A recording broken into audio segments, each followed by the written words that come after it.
Ok, pues una vez más, bienvenidos. La santidad de Dios, vamos a recapitular un poco, es el único atributo que se menciona 3 veces acerca de Dios. Es su atributo más importante, ¿por qué? Porque como veníamos viendo en clases anteriores, es el atributo que diferencia a Dios de cualquier otra cosa, ¿ok? No puedo decir de cualquier otro Dios porque no hay otro Dios.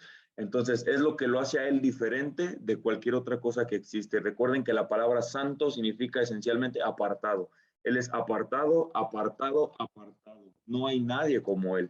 Y vimos muchos versículos en la clase pasada a lo largo de la Biblia, como dicen, Señor, no hay nadie como tú, ¿quién como tú? Solo eres tú. Entonces eso de una manera indirecta exalta su santidad y que es muy importante entender este atributo porque de aquí entenderemos que su manera de juzgar, de amar, de tener misericordia, de tener gracia, lleva como base que es muy diferente a como el mundo o nosotros tenemos la perspectiva. Vamos a ir a nuestra base bíblica, que es Isaías, capítulo 6, versículo 1 al 8. Primero que nada, quisiera ponerles en contexto un poco acerca de quién era Isaías. Como tal, no hicimos un estudio moral o ético de la época de Isaías, pero él era un estadista por derecho propio a lo largo de su vida y de su ministerio. Tuvo la oportunidad de dialogar con reyes, con gente muy importante, y que la verdad es de que humanamente Isaías pudo haber sido una eminencia, o sea, una persona moral y éticamente muy correcta. Incluso muchos teólogos se atrevieran y se atreverían a decir que de la época no había persona más justa que el señor Isaías. ¿Ok? Entonces, el comunicado de su llamado lo encontramos en el libro de Isaías, capítulo 6, versículo 1 en adelante. Leo y me siguen con su vista. Dice así: en el año que murió el rey Usías, vi yo al Señor sentado sobre un trono alto y sublime, y sus faldas llenaban el templo. Por encima de él había serafines, cada uno tenía 6 alas. Con 2 cubrían sus rostros, con 2 cubrían sus pies, y con 2 volaban. Y en uno al otro daba voces diciendo: Santo, Santo, Santo, Jehová de los ejércitos, toda la tierra está llena de tu gloria. Y los quinciales de las puertas se estremecieron con la voz del que clamaba, y la casa se llenó de humo. Entonces dije: ay de mí, que soy muerto, porque siendo hombre de labios inmundos y habitando en medio del pueblo que tiene labios inmundos, han visto, perdón, mis ojos al Rey, Jehová de los ejércitos. Y voló hacia mí uno de los serafines, teniendo en su mano un carbón encendido, tomado del altar con unas tenazas. Y tocando él sobre mi boca, dijo: he aquí que esto tocó tus labios, es quitada tu culpa y limpio tu pecado. Después oí la voz del Señor que decía: ¿a quién enviaré y quién irá por nosotros? Entonces respondí: heme aquí, envíame a mí. Bueno, pues primero que nada ya vimos quién era Isaías, bueno, antes de ser un profeta enviado por Dios, una persona que posiblemente pudo haber sido la persona más justa de la época, ¿ok? La persona que moralmente hubieras dicho: wow, no me imagino a Isaías mintiendo, no me imagino a Isaías robando, diciendo una mala palabra, no me imagino a Isaías pasándose un alto, o sea, a ese punto estaba más o menos Isaías, ¿no? Entonces, vamos a desmenuzar los versículos. En el año que murió el rey Usías, vi yo al Señor. Y estoy casi seguro que en sus Biblias la palabra Señor está escrita con S mayúscula. La palabra ahí traducida en el original hebreo se traduce como Adonai, que es el nombre que la Biblia en el Antiguo Testamento le da más exaltado y más sublime al nombre de Dios. Como bien sabíamos, su nombre es santo, santo, santo, y por lo tanto tiene que tener términos individuales que son propios de su esencia y de su santidad, ¿no? Entonces, imagínense, Adonai, ¿qué significa? Básicamente significa el soberano. Esa palabra soberano implica muchísimas cosas, ¿no? A veces decimos simplemente de la nada: wow, Dios es soberano, pero no sabes que su soberanía incluye incluso momentos malos, momentos tristes, momentos de aflicción, incluso en tu debilidad. Su poder se perfecciona y tú puedes decir: ¿cómo es posible eso? Soberanía en todo su esplendor. Uno de los ejemplos de soberanía que me encanta de la Biblia es la carta de Pablo a los romanos. Muchos teólogos dicen que es la carta, no solamente de la religión, la mejor carta que se ha escrito en todos los tiempos, la carta de Pablo a los romanos. Y podemos ver al principio que Pablo le dice a los romanos, muchas veces me he propuesto ir a vosotros, pero he sido estorbado. Y no quiero que ignoren que muchas veces he querido, se lo recalca, que he querido ir a ustedes, pero he sido estorbado. O sea, yo no me imagino a Dios negándole una oración al apóstol Pablo, ¿saben? Porque el apóstol Pablo tenía intenciones muy buenas de ir a Roma, de comunicarles el evangelio, de predicarles el evangelio. ¿Y por qué había sido estorbado todas las veces que él había querido? Simple y sencillamente porque si Pablo, Dios le hubiera permitido ir a Roma, no hubiéramos tenido hoy en día la carta tan hermosa de los romanos. O sea, no lo entendió Pablo, pero ahorita todos lo entendemos. Qué bueno que no dejaste ir a Pablo, porque Romanos es la carta que más se usa para que la gente venga al conocimiento de Dios, porque es el evangelio mismo en su máximo esplendor. Entonces, un ejemplo de por qué Dios es el soberano, ¿no? Un pequeño ejemplo. Entonces, aquí estamos diciendo, vi yo al Señor sentado sobre un trono alto y sublime. Aquí, Señor, como bien decimos, es el nombre dado especialmente a Dios, Adonai, el nombre que solamente le pertenece a Él. Y es curioso, Él siendo tan santo, santo, santo, y su nombre tan santo, santo, santo, Dios mismo se atreve a atribuirle ese mismo nombre a una segunda persona. Y eso lo encontramos en el Salmo 110, capítulo 1. Leo para ustedes. Si gustan anotar los versículos. Voy. Listo. Salmo 110. Jehová dijo a mi Señor. Ahí, ¿cómo explico? Porque la palabra Señor también está escrita con S mayúscula, pero la primera palabra Jehová no se traduce como Adonai, se traduce como Yahvé. Jehová, Yahvé y Señor Adonai. Entonces, algo aquí nos dice, primera cosa, que Dios en algún momento del tiempo, no solamente en este pasaje, sino en la eternidad, Él sabe que hay otra persona que le puede atribuir su mismo nombre y su misma esencia. Es lógico que aquí se está refiriendo al Señor Jesucristo. Jehová dijo a mí, Adonai. Dios mismo le está atribuyendo su nombre que solamente le pertenece a Cristo. Y eso también nos puede remontar a Filipenses 2, donde dice, Dios le exaltó hasta lo sumo. ¿A quién? A Cristo, y le dio un nombre que es sobre todo nombre, para que en el nombre de Jesús toda rodilla se doble y toda lengua confiese que Cristo es el Señor. ¿Cómo va a pasar eso? Pues solamente el nombre mismo de Dios. ¿Y dónde lo exaltó hasta lo sumo? Pues en donde Isaías está narrando que está sentado este Señor. Y ahorita van a ver cómo desde aquí donde está sentado ese Señor, desde este mismo trono, se despojó de él para venir a salvar a viles pecadores como nosotros. Sigamos adelante. Vi yo al Señor sentado sobre un trono alto y sublime, sus faldas llenaban el templo. Aquí quiero detenerme y pueden ver aquí una imagen acerca de una reina, que quiero creer que es la reina Isabela, y esto es muy hebreo, es muy antiguo. En la antigüedad el vestido y el ropaje de los reyes era muy importante. ¿Por qué? Porque tú a simple vista de ver la tela o el material con que estaban hechos sus vestidos, tú ya te podrías dar cuenta a simple vista su prestigio, su poder y su importancia dentro de un grupo. Si un rey vestía armiño, ya era algo impresionante. Si alguno vestía tal vez pieles de animales o telas normales, bueno, eso ya se iba viendo, así como que en un ámbito de estándares. Pero aquí algo interesante es de que cuando un rey tenía un vestido muy, muy largo, a eso se le llama la orla de su manto o las faldas de su manto. Entre más largo era ¿cómo se llama? La cola, por así decirlo, de su vestido era un símbolo muy, muy grande de prestigio y de poder. Incluso cuando la reina Isabela fue al palacio de Buckingham a hacer su establecimiento como reina, había varios pajes detrás de ella que tenían que ir cargando su ropaje, a pesar de que ella ya había llegado al trono, pero su ropaje se extendía por algunos metros. Pero se dan cuenta lo que está diciendo Isaías en ese texto. Él está diciendo que vio a un rey cuyos resplandecientes vestidos eran altos y sublimes, se desparramaban por todo el templo y salían por las ventanas y llenaban literalmente todo el edificio. O sea, imagínense el nivel de sublimidad que vio Isaías cuando vio a Cristo sentado en su trono. ¿Ok? Esto es solamente haciendo un pequeño comentario acerca de la orla y de las vestiduras. Y dice adelante, por encima de él había serafines.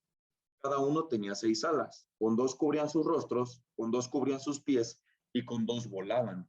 Este es el único registro que la Biblia nos da acerca de este tipo de ángeles. Obviamente no esa imagen que yo puse no es la que lo representa, porque la verdad es de que es imposible dibujarlos, pero aquí está diciendo que son criaturas muy raras y posiblemente podrían ser el nivel de ángeles más poderosos que existen en la Biblia, porque son ángeles que están directamente en la presencia de Dios. ¿Ok? Entonces este podría ser un punto curioso. Justamente Dios es muy soberano y hace rato me salió un pequeño video acerca de un youtuber que justamente definía a estas criaturas. Y decía que básicamente el nombre de serafín es del hebreo serafín, que significa arder o encender. No sé si tal vez este tipo de animales estén prendidos en fuego, yo qué sé, o no sé, pero literalmente esa es la palabra en su original. Entonces, aquí es un dato muy curioso que yo tengo que recalcar. Cuando Dios crea seres vivientes, como tú, como yo, Él tiene cierta economía creadora. ¿Qué quiere decir? Que Él no desperdicia material. Todo lo que Él hace lo hace perfectamente útil y adaptable al medio ambiente en el cual Él se va a desarrollar. Él hace a los peces con agallas, con aletas. ¿Por qué? Porque su medio ambiente va a ser el agua. Él hace a las aves con plumas, con vistas muy buenas, con aerodinamicidad. ¿Por qué? Porque su hábitat natural va a ser el aire. De la misma manera, las bestias, cada uno de la atmósfera del ecosistema es perfecto en su diseño. Pero ¿te das cuenta cómo está haciendo aquí Dios a estos seres angelicales? A estos seres angelicales que ministran personalmente, frente a frente en la presencia de Dios, que Dios les tiene que añadir 2 pares adicionales de alas, porque con 2 cubrían sus rostros, ya que la gloria de Dios, la santidad de Dios es tan refulgente, tan penetrante, que incluso los mismos seres angelicales llamados serafines, creados especialmente para esa tarea, tienen que cubrir sus rostros. Y esto lo entendemos ¿por qué? Porque cuando dio la ley, Dios a Moisés le dijo, no hay hombre que me vea y viva para contarlo. Imagínense, si los mismos ángeles se tienen que cubrir, pues ¿qué nos espera a nosotros simples mortales de carne y hueso? Y esto sin duda nos remonta a algo. Nos remonta a algo muy, muy, pero muy cañón de las escrituras. Como podemos ver aquí arriba, este es nuestro profeta Moisés, uno de los profetas más privilegiados que existió en toda la Biblia. ¿Por qué? Porque él habló con Dios.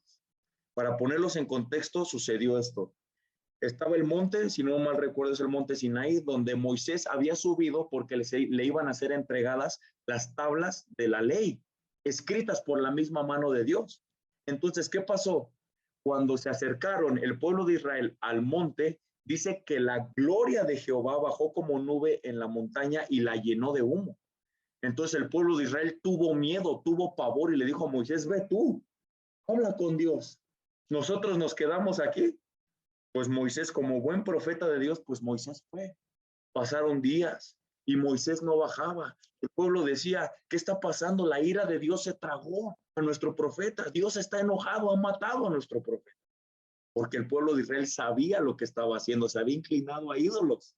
Claro que cualquiera hubiera pensado que el que los representaba había muerto. Pero ¿qué pasó? Cuando Moisés estuvo arriba en la montaña, él habló con Dios. Y para ponerlos un poco en contexto y dramatizando un poco, sucedió esto. Está Moisés hablando con Dios y dice, ok, Dios, pues mira, he visto cómo sacaste a tu pueblo de Egipto, he visto las plagas, he visto cómo abriste el mar, he visto cómo descendió maná en el desierto, he visto todos tus milagros, pero Dios, permíteme verlo mejor, déjame ver tu rostro. Imagínense la pregunta que Moisés se atrevió a hacerle a Dios mismo, permíteme ver tu rostro.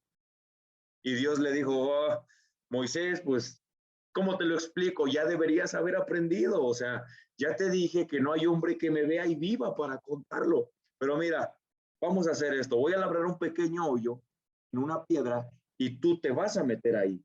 Entonces, yo voy a pasar de largo y podrás ver mi espalda.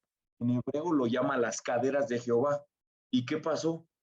Por una fracción de segundo, un pequeño instante, Moisés vio la gloria de Dios pasar por enfrente de él, solamente de su espalda, las caderas de Jehová. ¿Y qué pasó?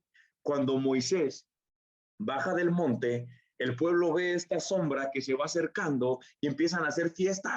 Jehová no mató a nuestro profeta. Y cuando se acercan a él, inmediatamente taparon sus ojos y dijeron, Moisés, Moisés, cubre tu rostro. ¿Por qué? Porque el rostro de Moisés estaba reflejando tanta luz que cegaba la vista de los israelitas. Y dense cuenta de esto. Lo que sucedió es de que Moisés vio un reflejo del reflejo en un rostro humano de la gloria de Dios. Entonces, imagínense el resplandor que verdaderamente están viendo los serafines que tienen que cubrirse. Eso es impactante, ¿no? Entonces, vamos a seguir avanzando. Y el uno al otro daban voces diciendo, Santo, Santo, Santo, Jehová de los ejércitos, toda la tierra está llena de tu gloria. Aquí, pues bueno, no hay mucho que agregar. Yo sé que muchos de nosotros, si no es que todos, espero que todos alguna vez cuando vamos a la iglesia, hemos escuchado el himno clásico en la alabanza de Santo, Santo, Santo, alabando a Dios. Y la verdad es de que, o sea, suena muy bonito y siempre que yo escucho ese himno no puedo pensar en otra cosa más que en este pasaje, Isaías 6 en el canto de los serafines. Pero aun cuando se escucha muy bonito aún en las iglesias, solo quiero que se imaginen cómo sonará este cántico por un coro de serafines. Serafines creados de una manera gloriosa que reflejan la gloria de Dios con voces gloriosas, dando una voz el uno al otro de una manera antifonal diciendo Santo, Santo, Santo, Jehová de los ejércitos, toda la tierra está llena de tu gloria. Imagínense lo que Isaías vio. Imagínense, eso es increíble, ¿no? Entonces, ¿qué dice más adelante? Y los quinciales de las puertas se estremecieron con la voz del que clamaba y la casa se llenó de humo. Aquí pueden darse cuenta de algo. Los quinciales, dice, de las puertas se estremecieron. Partes inanimadas, cosas materiales que no tienen vida, esta pared, esta mesa, tiemblan ante la presencia y la voz del Santo, Santo, Santo. Hay pasajes en la Biblia que dicen, la tierra tiembla ante la presencia de Jehová. La tierra sabe, la tierra glorifica a Dios. Y nosotros no, pero aún la tierra creo que hasta tiene más fe que nosotros. Partes inanimadas tiemblan ante la presencia de Dios. Pues eso es algo que también me voló la mente cuando lo estaba estudiando. Seguimos adelante. Entonces dije, ay de mí que soy muerto. Este es un término sin duda pero muy hebreo. Y es difícil porque muchos traductores han querido darle un significado más contemporáneo a este término, pero la verdad es de que si lo hicieran, quitarían la esencia misma de lo que este pasaje quiere comunicar. O sea, ya hoy en día nadie habla así, o es como si alguno de nosotros dijera par 10 o recorcholis. Ya nadie habla así. Entonces, ¿por qué los traductores de la Biblia no han querido traducir este texto? Porque es un término que define muchas cosas de la Biblia. Y quiero detenerme especialmente en el ay. Ay. Cuando había profetas en el pueblo de Israel, existían muchas cosas existía una manera que se llamaba el oráculo. El oráculo era la manera en la que el ser humano se comunicaba con Dios. Había oráculos de bienestar y oráculos de malestar, por así decirlo, porque era como si un profeta decía, así dice el Señor, y hablaba. Eso es una expresión de oráculo, pero la manera de definir un oráculo de malestar era muy clásico utilizar el ay, y el utilizar un oráculo de bienestar era común utilizar el bienaventurado. Incluso Cristo lo usó muchas veces, bienaventurados los que lloran, bienaventurados, bienaventurados. Él utilizaba esa manera de oráculo. Así dice el Señor, bienaventurados.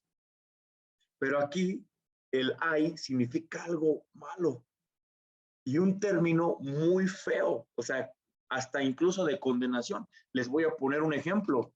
Cuando Jesús acusa a los fariseos, les dice de esta manera, ay de vosotros, escribas y fariseos hipócritas, porque recorréis el mar y la tierra para hacer un prosélito, y una vez que lo hacen, lo hacéis 2 veces más hijo del infierno que vosotros. Imagínense, era un ámbito de maldición, así como que ay de ti. Era un símbolo de terror por dentro, ¿sabes? Y otro que se eleva a la tercera nivel de repetición y que no es una broma, es en el libro de Apocalipsis. Cuando los ángeles empiezan a tocar las trompetas y un ángel, cuando pronuncia el juicio de Dios sobre la tierra, dice, ay, ay, ay de los moradores de la tierra, dando a entender, no saben lo que les espera. Dios ahora sí va a hacer juicio. Ya se fue la gracia, ya se fue la misericordia, ay, ay, ay. Imagínense, el ángel lo elevó a la tercera repetición. Un énfasis muy hebreo, pero que tiene mucha importancia, porque era la manera en que los hebreos enfatizaban algo para simular algo, ¿no? Por ejemplo, en el libro de Jeremías, cuando dice, este es templo de Jehová, templo de Jehová, templo de Jehová. Tienen que respetarlo. Lo que él quería decir es de que su hipocresía se eleva al tercer nivel de potencia al estar en este lugar. Entonces, es un término muy hebreo y lo vemos incluso Pablo utilizando en el libro de los Gálatas. Pablo, obviamente, él era hebreo, pero el Nuevo Testamento lo escribió en griego, ¿no? Pero él no se olvidaba de su léxico hebreo, ¿no? Y lo vemos aquí cuando dice que no hay otro evangelio. Y dice, ay, perdón, es en Gálatas. Listo. Dice, estoy maravillado que tan pronto os hayáis alejado de los que os llamó por la gracia. No que haya otro evangelio, sino que hay algunos que os quieren pervertir el evangelio. Y dice así, mas si aún nosotros o un ángel del cielo os anunciar otro evangelio diferente al que hemos anunciado, sea anatema. Y aquí lo repite, como antes hemos dicho, también ahora lo repito, si algunos predica un evangelio diferente al que habéis recibido, sea anatema. Entonces, tenemos que ponerle mucha importancia y énfasis cuando se hace este tipo de repetición. ¿Okay? Entonces, ese ay significaba algo muy profundo para el profeta Isaías y encima que dice, ay de mí que soy muerto. ¿Por qué? ¿Por qué estaba muerto? Dice, porque siendo hombre de labios inmundos y habitando en medio de pueblo que tiene labios inmundos, han visto mis ojos a Jehová, el Rey de los ejércitos. ¿Qué pasó? Por primera vez, una persona que posiblemente pudo haber sido la persona más justa de la época, al momento de ver al santo, santo, santo, dijo, ay de mí. Por primera vez en su vida, Isaías vio a Dios, pero también por primera vez en su vida, Isaías vio quién era él. ¿Se dan cuenta? Y es algo que pasa a lo largo de la Biblia cada vez que una persona se enfrenta ante el carácter santo de Dios. Esa es la reacción, el decir, ay de mí, Señor, perdóname, ten misericordia de mí. Es un patrón innegable, innegociable. Es la reacción de cada ser humano que tiene ante la presencia del santo. Es por eso que muchas de las maneras en que los cristianos nacen de nuevo es porque requieren una necesidad de un Salvador, porque reconocen que al juez al que se van a enfrentar simplemente no pueden jactarse de nada. Señor, ten misericordia de mí, porque soy pecador. Es lo mismo que está haciendo Isaías, de alguna manera se está arrepintiendo, porque él reconoce que es un hombre de labios inmundos. Entonces, ¿qué pasó? Ya para ir cerrando esto, ¿qué pasó? Dios no dejó que Isaías estuviera ahí en su desesperación y le dijo, sufre, rata, es lo que mereces, mereces estar así porque eres un pecador. ¿Y cómo te atreves a pecar en contra del santo? No pasó eso. Tampoco Isaías dijo, ya Isaías, te lo estás tomando muy en serio, ya levántate, mira, le vas a dar material para toda una vida a personas como Sigmund Freud o Martin Lloyd Jones, ¿no? ¿Qué pasó? Tampoco Dios le dio una tarjeta de regalo que firma y le dijo, mira, simplemente dile a Cristo que te da tu corazón. Dios no hizo nada acerca de la gracia barata.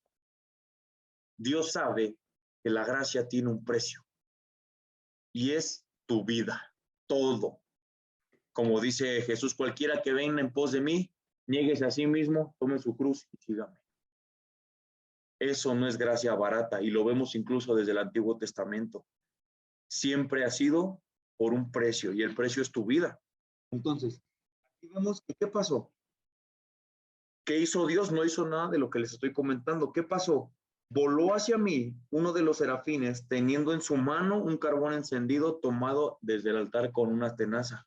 Imagínense el calor de ese carbón que incluso la piel del ángel no podía agarrarlo y tuvo que agarrar unas tenazas. ¿Y qué pasó? Tocó con él sobre mi boca. Imagínense, los labios son muy sensibles. Con los labios es como expresamos una de las maneras más íntimas de amor, el beso. Isaías por un momento supo lo que era tener un carbón encendido en sus labios. ¿Se imaginan? ¿Cómo ahí se escuchaba como chicharrón? Es que feo, ¿no? Pero ¿qué pasó? Le dijo el Señor, he aquí que esto tocó tus labios y es quitada tu culpa y limpio tu pecado. ¿Se dan cuenta del gran privilegio que tuvo Isaías? Sí, yo sé que no fue bonito el carbón y sé que Dios lo pudo haber matado también. Pues eso también pudo haber pasado, porque la gloria y la santidad de Dios no, eh, no soporta ni un solo pecado. Entonces, esto es algo que yo creo muchos de nosotros daríamos lo que fuera por escuchar. ¿Se imaginan ustedes que ahí donde están sentados, acostados, entrar a Cristo mismo por la puerta o donde estés, te mirara fijamente a los ojos y te dijera, yo conozco cada uno de tus pecados, pasados, presentes y conozco aún los futuros. Yo los conozco todos, pero ¿sabes qué? Tus pecados te son perdonados. ¿Se imaginan eso? ¿Cuánto no daríamos por unas palabras así de la misma boca de Cristo? Es precisamente lo que pasa en el Evangelio, pero eso es otro tema. Entonces, ¿ya vieron cómo Dios está listo? Cuando Isaías mostró un verdadero arrepentimiento y, y se presentó humildemente, ven la manera en que reaccionó Dios. Isaías no vino diciendo, pero si yo soy la persona más justa, ¿por qué tienes que perdonarme mis pecados? Él sabía, y es lo que sabemos cada uno de nosotros. Entonces, ¿qué pasó? Después de esto, de que Isaías le fueron perdonados sus pecados, pero también tiene otro significado el que haya puesto un carbón en sus labios. Isaías iba a hacer una labor de profeta, y él que dijo, soy un hombre de labios inmundos, mi boca habla inmundicias, y Dios puso el carbón en sus labios, porque a partir de ese momento, él iba a usar su boca solamente para hablar palabra de Dios. Lo estaba preparando. Entonces, ¿qué dijo? Después oí la voz del Señor, de Adonai, que decía, ¿a quién enviaré? ¿Y quién irá por nosotros? ¿Se dan cuenta que dice, ¿quién irá por mí? ¿Nosotros? Un versículo trinitario. ¿Quiénes somos nosotros? Padre, Hijo y Espíritu Santo. Ya desde el Antiguo Testamento Dios empezaba a reflejar que Él era trino. ¿Quién irá por nosotros? Como en Génesis, hagamos al hombre a nuestra imagen y semejanza. Nuestra imagen y semejanza.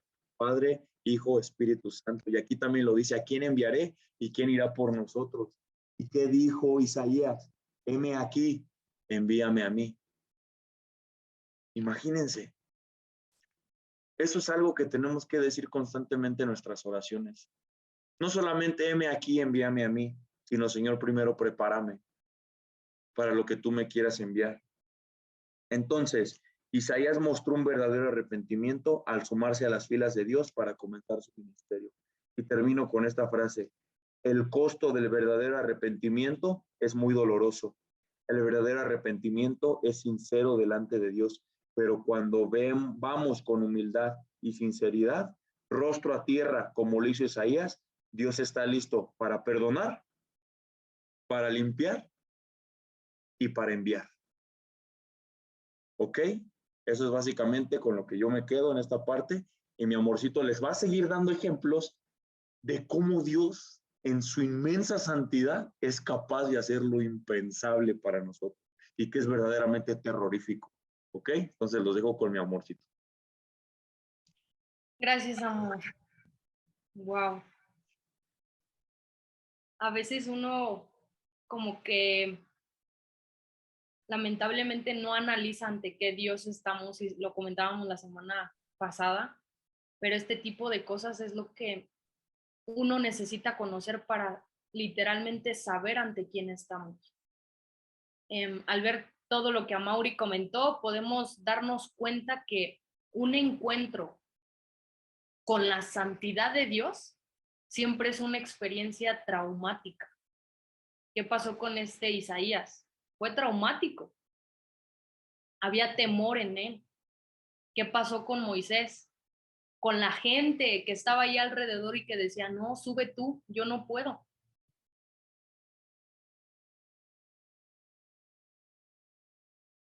Me trabé, creo que me trabé un poco, ¿verdad? ¿Sí o no? Sí, un poquito. Bueno, yo no te escuché trabada, pero si te escuchamos ya muy trabada, yo te aviso. Ok. Perdón, ya llegó el nuevo cable a mi casa, ya vamos a tener mejor internet, se los prometo. Regreso a lo que estaba comentando. Es increíble ver lo que causa la santidad de Dios al ser humano, que es miedo, que es temor, es una experiencia literalmente traumática, o sea, es algo que a veces nosotros lo tomamos a la ligera, como decir, pues, que Dios se presente ante mí, ¿qué estás diciendo? Analicemos lo que pasó con estos hombres, que hubo en ellos temor, no fue un ámbito de, wow, estoy viendo a Dios, no, ¿por qué? Porque te muestra quién eres tú, muestra tu pecaminosidad y muestra quién es Él. Santo, santo, santo. A veces todos piensan que las experiencias como espirituales son agradables, ¿saben? Como de, ay, yo tuve una experiencia espiritual y Dios me habló y esto y el otro, ¿no? Y todos dicen, ay, wow, qué bonito. ¿Qué te muestra aquí Dios cuando es una experiencia espiritual al ver su santidad? Desesperación del hombre. Se quiere esconder. ¿Por qué? Porque sabe que no es lo suficientemente puro para estar frente a ese Dios santo, santo, santo. Y lo más importante, que cuando uno conoce y Dios te da la oportunidad de entender y que en tu mente finita entre lo que es su santidad, es la primera vez que tú vas a entender qué pecador eres, cuánta maldad hay en ti, y dejarás esa frase de decir, ay, es que yo no soy tan malo. No habrá manera de que digas o comentes eso. Pero en los ejemplos que dio Amaury, de cierta manera, lo que hizo Dios fue preparar a estos hombres para que pudieran ver su santidad. No murieron ni Moisés ni Isaías. Fueron preparados de cierta manera para poder ver la santidad, la gloria de Dios. Ahora yo les voy a llevar a unos ejemplos en qué pasaría cuando el hombre se cree capaz de poder adentrar en la santidad de Dios. Que tú dices, yo puedo, no hay problema, yo puedo ver a Dios. Y vamos a empezar con el primer ejemplo, que es acerca de los hijos de Aarón. Esto está en Levítico 10, del versículo 1 al 3. Esto de verdad que a mí me vuela la cabeza y digo, Dios mío, cuánta misericordia. Creo que también cuando conoces la santidad de Dios, algo que se activa en ti es ver la misericordia que Dios tiene contigo día con día, hora tras hora, minuto tras minuto. Vamos a ver qué dice. Nadab y Abiú, hijos de Aarón, tomaron cada uno su incensario y pusieron en ellos fuego, sobre el cual pusieron incienso y ofrecieron delante de Jehová fuego extraño, que él nunca les mandó. Y salió fuego de delante de Jehová. ¿Y qué creen? Y los quemó y murieron delante de Jehová. Esto sorprende demasiado porque dices, ok, estaban ofreciendo fuego, ¿no? Estaban ofreciendo de cierta manera un sacrificio, una ofrenda para Dios. Todos dirían, ok, no es nada malo, ¿no? Querían adorar a Dios, querían adorar a Jehová. Y saben, el teólogo que menciona este punto y del cual aprendí esto que les estoy comentando, dice que para que entendamos un poquito cómo quisieron actuar los hijos de Aarón, es como cuando un joven le dice a otro joven, a ver, vamos a hacer esto, a ver qué pasa. A ver, vamos a actuar esto, no pasa nada, que no ve las consecuencias. No sabe ante quién está, no sabe que lo que va a hacer va a traer consecuencias. Y lo peor aquí, tal vez no hablando en unos adolescentes en estos tiempos. En ese tiempo estaban hablando de Dios mismo, de Jehová, quien había mandado ciertas cosas que se tenían que acatar tal cual él lo había dicho. ¿Y qué creen? Los mató. Los mató. ¿Cómo creen que reaccionó Aarón, el papá de ellos, al ver que sus hijos murieron? Porque al fin y al cabo Aarón era consagrado a Dios, era de cierta manera el que seguía las reglas junto con Moisés. O sea, era literalmente un hombre que Dios había elegido para que le sirviera y no había fallado en nada. Iba correcto. Antes, en el Antiguo Testamento, a mí me sorprendía la obediencia que tenía que haber en los hombres. Me sorprendía demasiado cómo los hombres tenían que seguir al pie de la letra a lo que Dios mandaba. Y aquí, como cualquier persona podría decir, oye, Dios, ¿por qué mataste a los hijos de Aarón? Si Aarón era un hombre recto, un hombre respetable. Pero ¿qué creen? Aquí lo que se muestra prácticamente es que con Dios no se juega y que con su santidad no se juega y que si Él mandó algo así va a ser. ¿Y sabes cuál es tu pena al querer hacer o creer que estás haciendo lo correcto? Muerte. Muchos no creen o no dimensionan la santidad de Dios en un ámbito de decir, es que Dios es amor, ¿cómo lo pudo matar? O sea, es increíble que todos se queden en esos atributos de Dios, que claro, Dios es amor, pero tienes que conocer todos sus atributos para que verdaderamente sepas quién es Dios y conozcas que Dios hace este tipo de cosas. Y todas son justificadas. ¿Por qué? Porque Él es santo. ¿Cómo te vas a poner tú a pelear? ¿Cómo se iba a poner Aarón a pelear con él? Vean lo que le contestó Jehová de cierta manera a Aarón. Entonces dijo Moisés a Aarón, Esto es lo que habló Jehová. Así como de, no hay otra. ¿Qué quieres que yo haga? Dios dijo, Dios mandó ciertas cosas. En los que a mí se acercan me santificaré, y en presencia de todo el pueblo seré glorificado. ¿Qué creen ahí lo que le quedó a Aarón? Callarse la boca. ¿Qué dice? Y Aarón calló. ¿Por qué? ¿Cómo se iba a poner a cuestionar a Dios? Y lamentablemente es lo que muchos hacen cuando pierden a un ser querido. Dios, ¿por qué? ¿Por qué me lo quitaste? ¿Por qué te lo llevaste? ¿Por qué? ¿Por qué? ¿Por qué? ¿Por qué? Cuando uno no analiza que desde el minuto que nace, que estás en pecado, tú merecerías la muerte. Pero nos creemos con la capacidad y el egoísmo tan grande que hay en el hombre de decir, yo puedo cuestionar a Dios por qué hizo esto, si yo no lo merecía. De cierta manera, aquí Aarón va a pasar un helicóptero y mejor espero a que pase para que no vaya a afectar.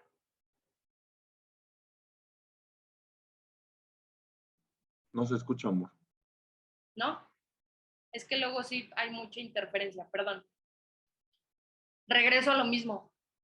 Aarón de cierta manera sabía ante qué Dios estaba, conocía a Jehová, sabía que con él no había manera de querer jugar, de querer hacerse el chistosito y querer hacer algo que él no había mandado. ¿Y qué tuvo que hacer? Quedarse callado. Dios lo que quería aquí era, seré considerado por todos santo y seré tratado con reverencia y con respeto, lo que yo merezco. A mí 2 niños que yo no mandé a hacer lo que estaban haciendo me van a venir a quitar a mí un ámbito de reverencia, querer mostrarse como de yo puedo hacer lo que quiera frente a Dios, no va a pasar nada. Dios ahí actuó y mostró lo que Él es al ser santo, santo, santo.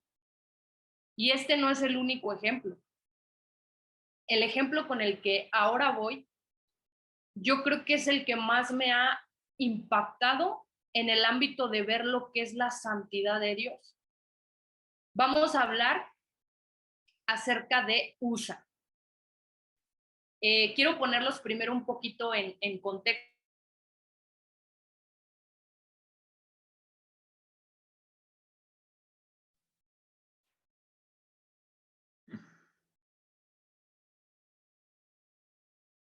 Creo que ahora sí se trabó, ¿no?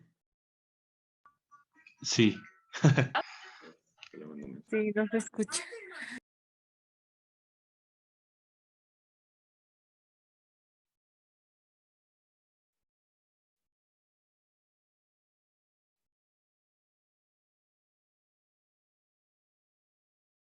No se duerman, no se duerman.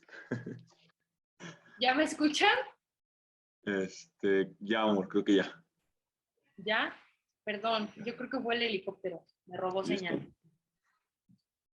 Ok, ¿dónde me quedé? Ya no supe en dónde. Apenas ibas a comenzar el contexto de USA. Ah, ok, perfecto. Bueno, si pueden ver aquí en la segunda imagen donde están unos bueyes, en esa carreta lo que se llevaba era el arca del pacto, la cual era santa. Dios, como lo comentamos en la clase pasada, Dios santificaba utensilios. Esto que iba en la carreta era algo santo, algo tocado por Dios, prácticamente como lo mencionamos en la clase pasada. Lo que querían hacer era el rey David trasladar esta arca del pacto y la llevaba en una carreta de bueyes. Los coatitas, que son los hombres que ven alrededor, iban como que cuidando, ¿no? Que todo fuera bien, etcétera. Y de cierta manera alabando a Dios. Pero aquí vean lo que pasa. Uno de los bueyes tropezó y estaba por caerse el arca del pacto en el barro. Por instinto, como lo ven en la imagen, Usa quiso adentrarse para que no se cayera y quiso poner ahí su mano. para que el arca no cayera en el barro. ¿Qué creen que pasó? Que Dios le dio las gracias a Usa de decir, ay, gracias Usa, salvaste mi arca. Eres bien buena gente. ¿Qué creen? No. Usa murió en cuanto tocó el arca del pacto. Vamos a leer lo que dice 2 Samuel, capítulo 6, del 6 al 7. No, yo hubiera hecho lo mismo, ¿saben? O sea, yo me pongo a pensar y digo, yo hubiera sido Usa y prácticamente hubiera hecho lo mismo, querer salvar el arca. Perdonen, me tardé un poquito. Samuel 6 y 7. ¿Qué dice? Cuando llegaron a la era de Nacón, Usa extendió su mano al arca de Dios y la sostuvo porque los bueyes tropezaban. Y vean aquí lo que pasó. Y el furor de Jehová se encendió contra Usa y lo hirió allí Dios por aquella temeridad y cayó ahí muerto junto al arca de Dios. Aquí yo quiero hacer una pregunta, o sea, todos diríamos, pero ¿qué hizo de mal Usa? Al fin y al cabo sus intenciones eran buenas. Quería detener el arca, quería que no se dañara, quería que no cayera al barro. Que al fin y al cabo te preguntas, a ver, entonces, ¿qué hizo mal Usa? ¿Por qué Dios actuó de esa manera y tan tajante? Que ni siquiera fue el pensar que iba a hacer con Usa, no, literalmente le quitó la vida en cuanto tocó el arca. Es una pregunta que dices, ¿qué onda, no? ¿Qué onda con Dios? Y hay muchos hasta pueden malinterpretar de cierta manera los versículos y llegar a decir es que Dios es malo. Dios tiene algo de maldad en él. Muchos en años pasados marcaban lamentablemente a Dios como algo malo por este tipo de cosas que hay en la Biblia en las cuales le dan un contexto completamente fuera de lugar. ¿Saben cuál fue el verdadero error de Usa? Creer que su mano era más limpia que el barro en la que iba a caer el arca. Eso a mí me vuela la cabeza. Vean hasta qué punto llega la santidad de Dios, que hasta un toque de un ser impuro como nosotros, lo que le causó al querer llegar a algo santo, la muerte. Para ponerlos un poquito en contexto, en el Antiguo Testamento hubo el tema de las 12 tribus, no sé si han escuchado de ello. Y había una tribu que eran de los de Leví, y prácticamente a ellos les llamaban los levitas. Ellos eran temas de templo. Hagan de cuenta que la tarea que Dios les puso a ellos fue el tema de encargarse del templo de Dios al 100%.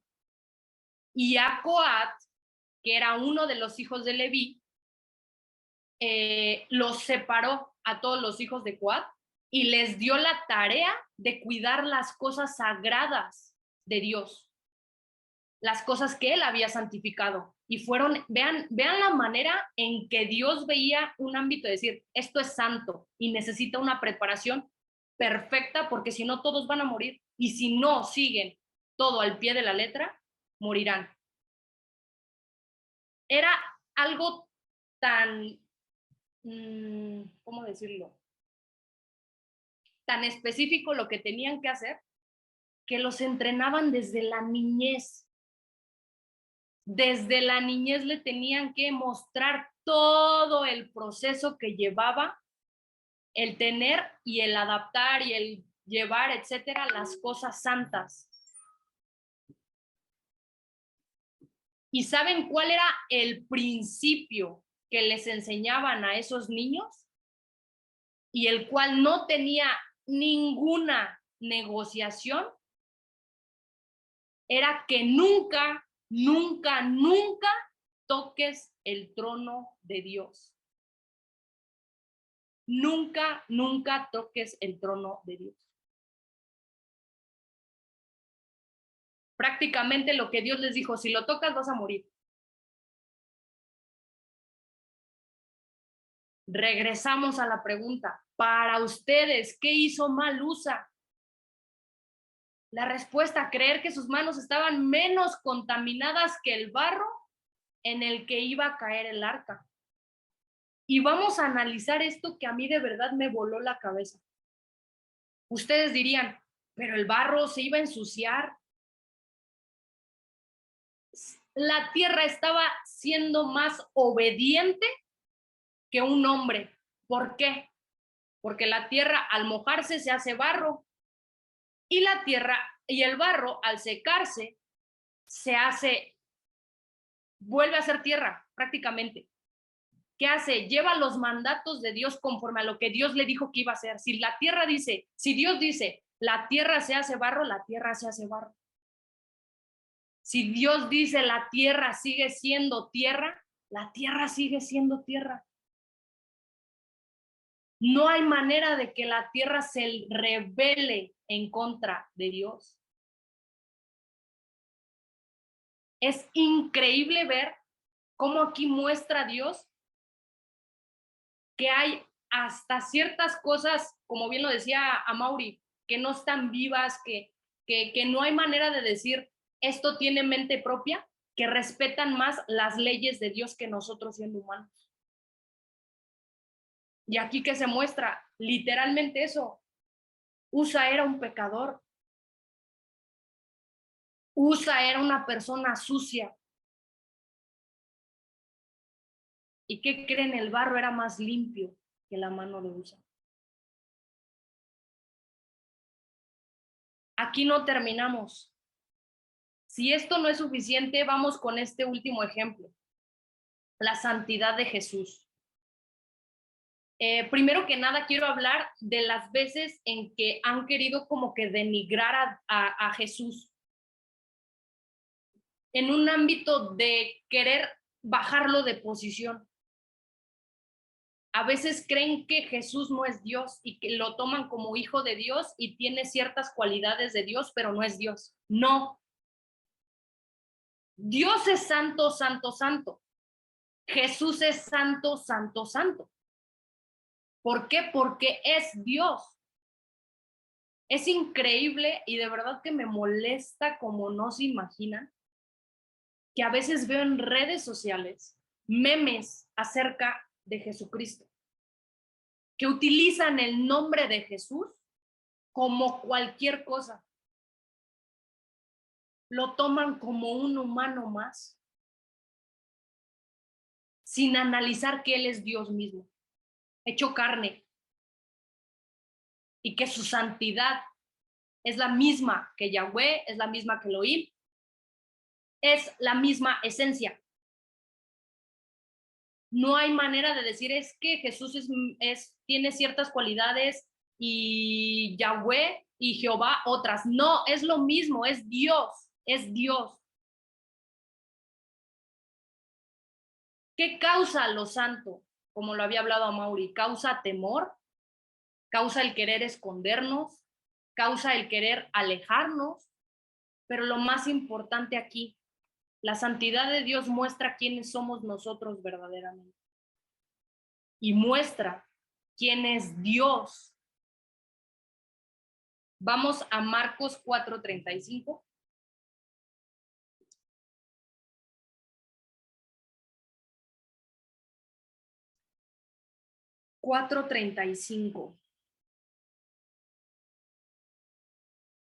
El título es Jesús calma la tempestad. Voy a empezar a leer. Aquel día, cuando llegó la noche, les dijo, pasemos al otro lado. Y despidiendo a la multitud, le tomaron como estaba en la barca, y había también con él otras barcas. Pero se levantó una gran tempestad de viento y echaba las olas en la barca, de tal manera que ya se anegaba. y el que estaba en la popa, durmiendo sobre un cabezal, y él estaba en la popa, durmiendo sobre un cabezal, y le despertaron y le dijeron: Maestro, ¿no tienes cuidado que perecemos? Y levantándose, reprendió al viento y dijo al mar: Calla, enmudece. Y cesó el viento y se hizo grande bonanza. Y les dijo: ¿Por qué estáis así amedrentados? ¿Cómo no tenéis fe? Y aquí la muestra de que Jesús ahí mostró su santidad. No fue que mostrara un milagro, no fue que mostrara otra cosa más que su santidad. ¿Por qué? ¿Qué mencionamos que causa lo santo? Temor.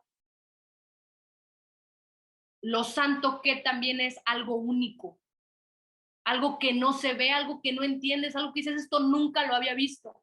Vean la respuesta de los discípulos. Entonces temieron.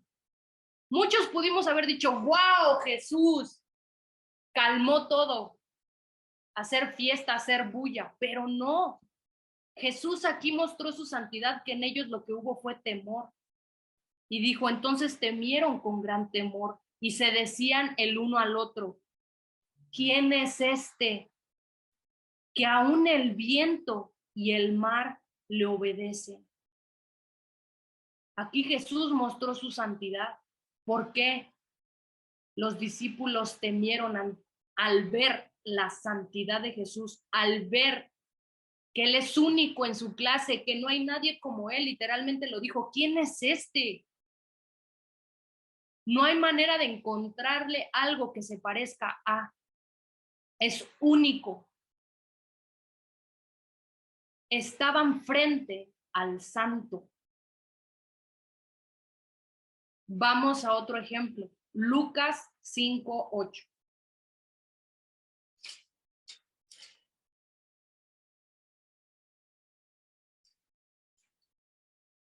Siempre que hablo de Pedro, les voy a ser muy sincera, yo me siento un Pedro.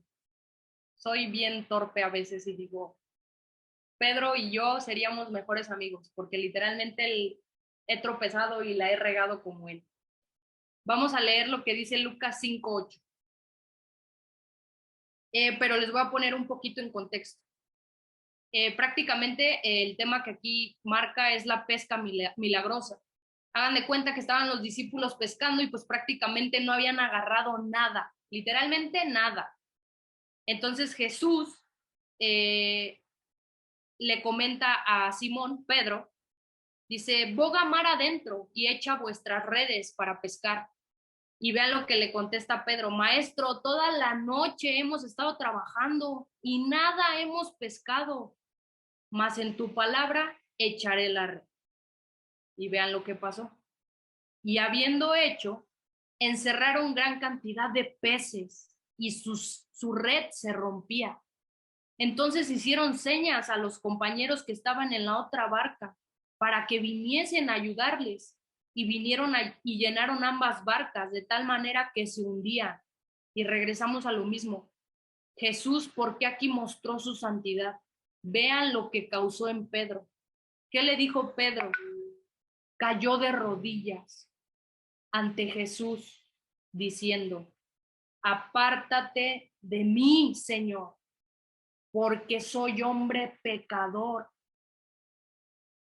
Nuevamente la santidad, ¿qué hizo en Pedro? Mostrarle su verdadera condición, aceptarse como un pecador. Muchos lo vieron como un milagro, pero ¿qué creen? Dios tuvo él decidió prácticamente que Pedro ahí viera su santidad. ¿Y qué causó eso en Pedro? Reconocerse como pecador.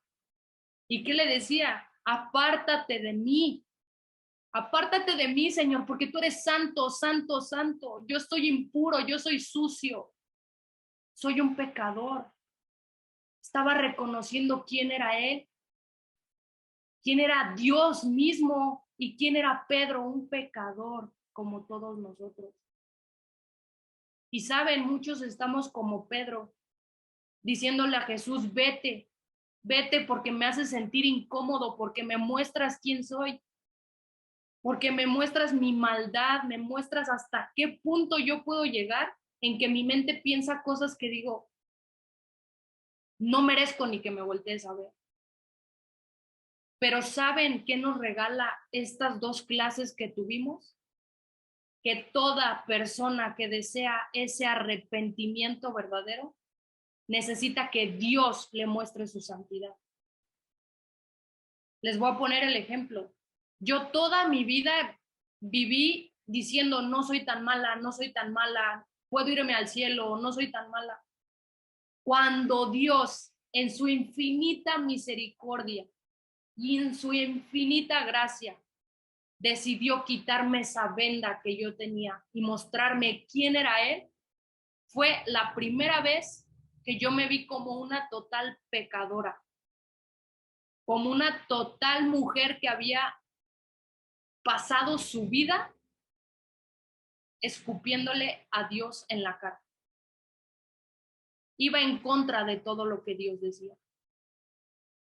Pero saben, como bien lo dijo Mauri, el arrepentimiento es doloroso, duele mucho, duele horrible, porque por primera vez sabes contra quién estás. Te sientes tonto, te sientes débil, te sientes inútil. Es la única manera en que uno caerá en arrepentimiento verdadero, cuando Dios muestra su santidad a nuestras vidas. Porque solo al ver su santidad vas a poder entender cuánta maldad hay en ti. Y no son solamente los pecados físicos los que llegas a ver, no. Dios entra hasta lo más profundo de tu corazón y te dice, tú eres celoso, tú eres malvado, tú eres egoísta, tú eres. Pecados que no se ven, pecados que muchos dicen, ay, esa mujer es bien buena persona. No, Dios conoce tu corazón y te muestra hasta qué punto llega tu maldad.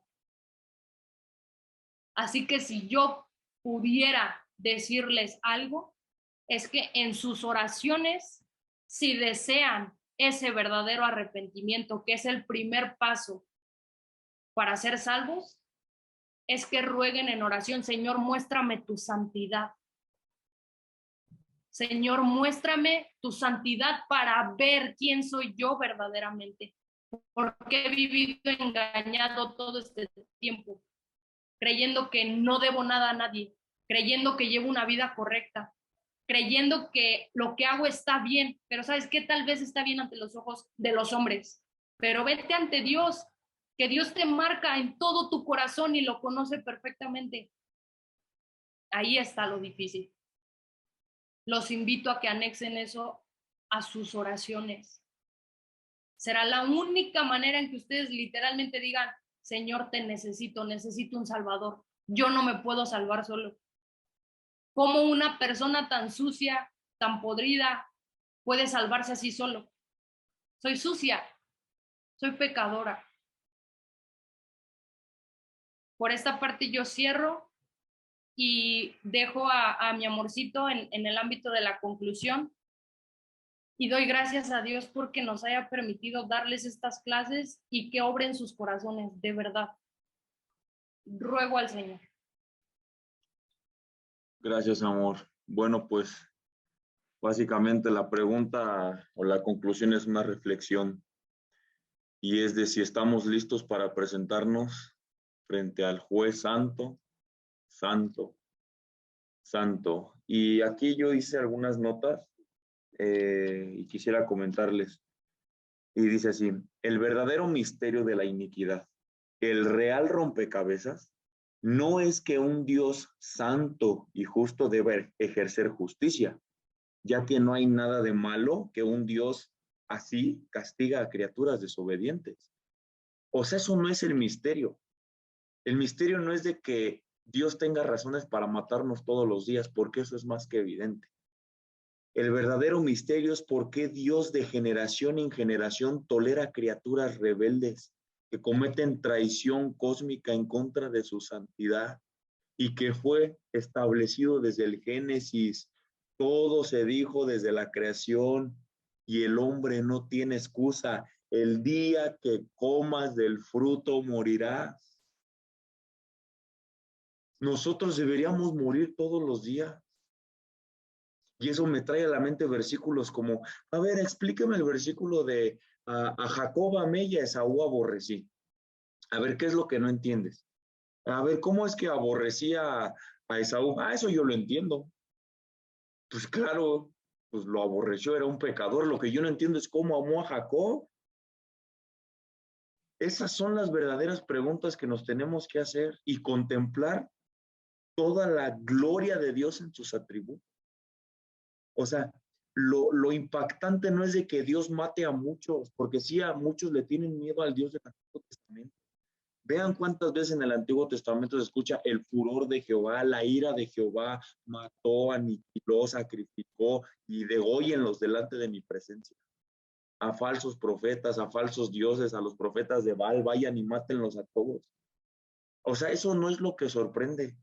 No sorprende que un Dios santo, santo, santo mate a muchos. Lo que sorprende es de que salve a algunos.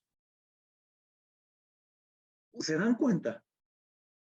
Eso es lo que verdaderamente sorprende. Y eso tiene que llevarnos a darle más gloria a Dios, a su paciencia, a su longanimidad, a su benignidad, a su misericordia, a su gracia. O sea, Dios no solamente me permite respirar de tu aire, me tienes sano. ¿Me das una familia? Cuando tú tienes razones de sobra para hacer que yo viva miserable, que viva un infierno aquí, que viva un infierno postrero. Es lo que verdaderamente merecemos. Hay que ser más pedinches con Dios, pero no de cosas materiales, de gracia, de misericordia y de paciencia, porque es una realidad muy, muy evidente en nuestras vidas. Y pues bueno, básicamente, con eso estaríamos terminando la clase de hoy.